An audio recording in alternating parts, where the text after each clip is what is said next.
Am I a prepper reseller? I like to think so. How about you? Simple sales for good profit. Hi everyone, I'm Vicki with Avante-Avenue, and this video is about if I were a prepper reseller, what would I do? What would I be prepping? I'm going to take you behind the scenes, maybe show you some areas you haven't seen before, and I'm going to go over a list of things that I would have in place as a reseller prepper reseller. Let's get started.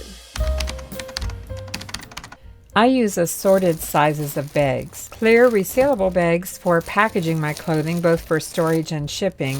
And then poly mailer bags, so my clothing is bagged twice. 9 by 11 or 9 by 12, 10 by 13, 11 by 12, and I have even more sizes for jackets and coats. We recently stocked up on labels. Do not bend labels for large envelopes. Of course, USPS priority mail labels, those are free, and you can order those online at USPS.com. And fragile labels. I like to let the buyer know that I tried. So whatever type of labels you need, stock up. Speaking of stocking up on labels, that includes shipping labels. I'm a little bit old-fashioned. I just use sheets of labels, 2 up, and I put them in my laser printer. You might use something completely different. But speaking of printers, it always helps to have a backup cartridge. Are you stocked up on your packing and shipping supplies? Well, if you know me, you know I like my air pillows. Love those. And I have links for a lot of my supplies in the description below the video. So I have air pillows and packing peanuts and bubble wrap, small bubble wrap, large bubble wrap. But I will tell you, my bubble wrap is about 2 weeks behind in delivery. I guess it's a FedEx issue, but I'm glad I didn't wait until I was almost out to order it. I keep a large variety of boxes on hand. Of course, I like to get my free eBay quarterly shipping supplies. If you have a store, you get access to that. And I like to carry 3 sizes of their padded envelopes. And of course, the free USPS priority boxes, just go on USPS.com, place your order, they deliver your boxes to your home. It's just great. Not that we're not paying for them and the cost of shipping. I know, it's high and it keeps going up. And a lot of us use the USPS padded envelopes. They have changed the sizes of these recently. They're slightly smaller. Some of their boxes are slightly smaller to better fit their processing equipment, but I try to stay stocked up on these. Every quarter, I take inventory of my boxes and try to make sure that I'm ordering what I use most frequently. I really like these 12 by 6 by 6. Other box sizes I like to use 8 by 8 by 8, 10 by 8 by 6, 12 by 10 by 8, and this large one from eBay, the 16 by 12 by 8, is also really great for multiple glasses or shipping women's boots. Just a nice size box to have on hand. Some more box sizes that I use, 10 by 10 by 6, 15 by 10 by 6. I think it's a good practice, a good habit to shop your prices, shop your vendors. Box prices, like everything else, are changing constantly. So it's important to compare prices. And as you can see here, I stay stocked ahead on the USPS boxes. I even have some flat boxes on hand, 12 by 12, although we don't ship albums or anything, but plus some other poly mailers. eBay's 12 by 12 by 12 box. If you have a $50 credit for shipping supplies on eBay, your quarterly coupon, it uses up that coupon quick on these boxes. Let's talk about tape. As you know, I use masking tape. I use Scotch Heavy Duty packing and shipping tape. I use regular tape. I call it household tape sometimes. I just picked my tissue paper up at the Dollar Tree, although it's $1.25 now. It might be time to start thinking about ordering a ream of tissue paper. I stock up on plastic wrap, plastic bags. I call these bagel bags that I get at Walmart. They're great for shoes and many other things. I love using foam wrap for glassware. And I have a special bookcase dedicated to the padded envelopes and small boxes in assorted sizes. I also have a lot of sizes of envelopes. If I'm mailing a craft leaflet, I know we need to be 1 inch thick to qualify for a package, so I'll just stick some large bubble wrap inside to bulk it up a little bit. The Tyvek envelopes, you can order those off of USPS.com or pick them up at your local post office. These are great for clothing. Do you have a packing station set up, a designated area to pack and ship your items? This is a simple 4-foot table. I think it's 4 foot by 20 inches. Picked it up at Target. Mark put some PVC pipe on the legs to raise it up and make it counter height. He put a couple of boards on each end and some clamps, drilled a hole, ran a rod through it, and I can keep my small bubble wrap and 2 rolls of large bubble wrap. Love this setup, and it takes up so little room. And then down below, I have some banker boxes that I keep assorted things in, scraps of bubble wrap, my styrofoam plates, my stretch wrap, and cardboard tubes. It's a small workstation, and it works really well for me. If you've watched my pack and ship videos, I keep 2 heavy-duty dispensers, one for my scotch tape, one for my masking tape, and of course I have a regular household tape dispenser and then a handheld dispenser. Do you have thank you labels? I run these 30 up on a sheet of labels. I have a little pink caddy on my desk, and I keep all kinds of things in it. I have a stapler next to it, but inside of it I keep small labels, pens and markers, scissors, utility knife, a box scoring tool. Just having this little kit right there, right where I'm packing and shipping, is great. And I found my pink caddy at a garage sale. I also like to keep an assortment of cutting boards. The largest one is from Walmart, and the other 2 I just picked up at garage sales. This ruler that I love, I use this ruler when I'm cutting boxes or cutting cardboard. And I borrowed it from Mark's, workshop, but I found one like it on Amazon, and I put a link for that down below as well. But I do keep several rulers handy, and I keep them right next to when I'm listing items so that I can double check the measurements as I'm writing the listing. And of course, you'll need a scale of some type, preferably a postage scale. We also have a small caddy with some cleaning supplies. We have some Windex and Goo Gone, and normally I have some rubbing alcohol in here too, along with some shop towels and paper towels. Have you established a workflow for your listing process? We have a table that's designated to drafted items that are lined up and waiting to be photographed. On that table, we have clamped a large magnifier with a light. Yeah, I'm showing you here my thank you label, but the thing is, it's handy for reading small print. From this table, we move over to the photo station. This is just an old small desk that we have set up with this contraption that holds a lot of lights, a lot of clamp-on lights. Then I have just inexpensive poster board on the bottom and in the back. Predominantly, we only use black or white for the backgrounds. You really do need good lighting for doing photography. From there, Mark places the items on some old TV trays, and I know those items are ready for me to finish the listing. So as I said, they are drafted, photographed, and it's up to me now to complete the listing. Do you have a comfy listing station? I do, and I'll show you. I have a very large monitor that I work with. It's a 27-inch. I've had it for many years, and I couldn't work without it. And I like to work from a laptop, a portable laptop that if I needed to take it with me, either upstairs to another room or take it with us when we travel. And I like my mouse and my mouse pad, even though I went for years just using the keyboard on the laptop. And then I bought myself a wrist pillow. Now I can't imagine going without it. Same thing with the keyboard wrist cushion. I can't imagine working for hours, typing and listing items without these cushions. And the comfort doesn't stop there. I have an old chair, but on that old chair, I have 2 cushions stacked. One of them I got from the automotive department, and one of them I picked up at a garage sale. The reason I have 2 cushions is because we raised my table up a little bit, my work table, and then my chair wouldn't go high enough, so I actually sit on 2 cushions to be tall enough to be comfortable. I also have a desk light, and on that light I have clipped on a small fan. And yes, I like my fan. I have another magnifier to do a final check on things before listing them. I can inspect jewelry with this magnifier, and I can inspect items for chips and flaws. This was a tiny plate. It was hard to see these chips during the photography process, but when I put this under my magnifier, I caught them, and boy was I glad I did. Even though I know that every chip and every flaw that I find brings down the value, it's better to catch it now than hearing about it after the buyer receives the item.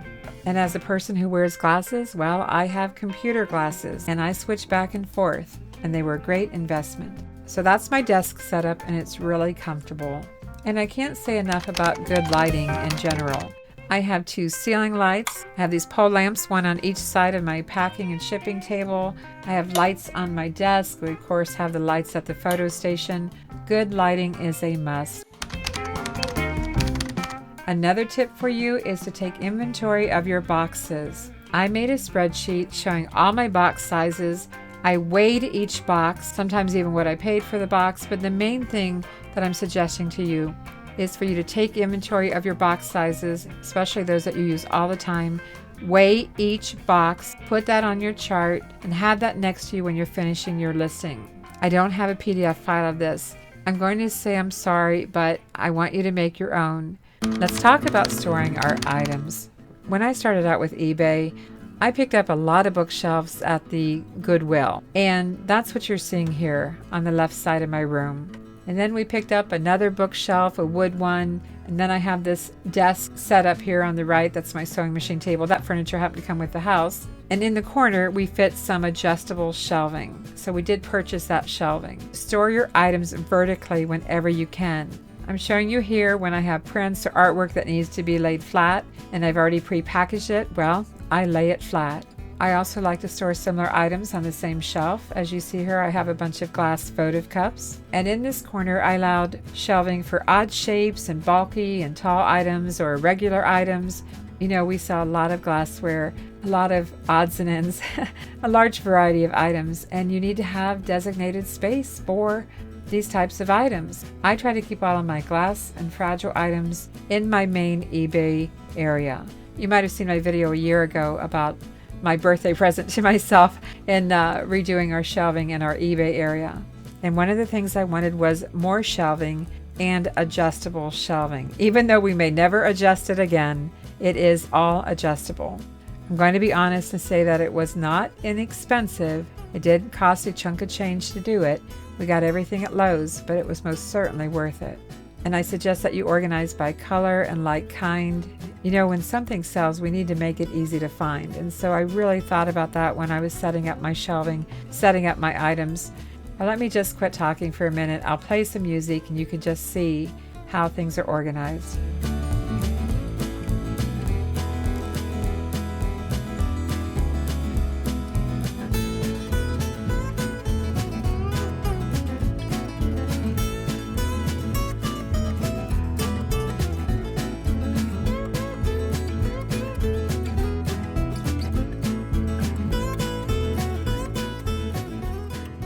It also helps to organize by material. This is my brass and metals section. You can organize by similar items. You can organize by similar size and shape. I converted my every plate boxes into little drawers. And of course, tall things need tall spaces. I had to allow some of my shelving to accommodate for tall items. You know, small items take up room too. The nice thing is they don't need a lot of height. But I did try to put animal figures together and people figures together and just, you know, similar small fragile items together. And of course, collectibles, figurines, and even little baskets for miniatures. You can probably find these plastic baskets at a dollar store. And of course, I have a designated area for plates. You've probably seen my pack and ship videos on plates, and you probably know that not only do I like to use styrofoam plates for shipping them, I also use styrofoam plates for separating them on my shelves. Bookcases and adjustable shelving is great for storing your fragile items, and having them in view makes it very easy for me to find these things. Whatever you do, have a professional install your adjustable shelving. Luckily, Mark knows how to do that. Let's head out to the garage. We have a lot of shelving in the garage, and I try to put similar things together.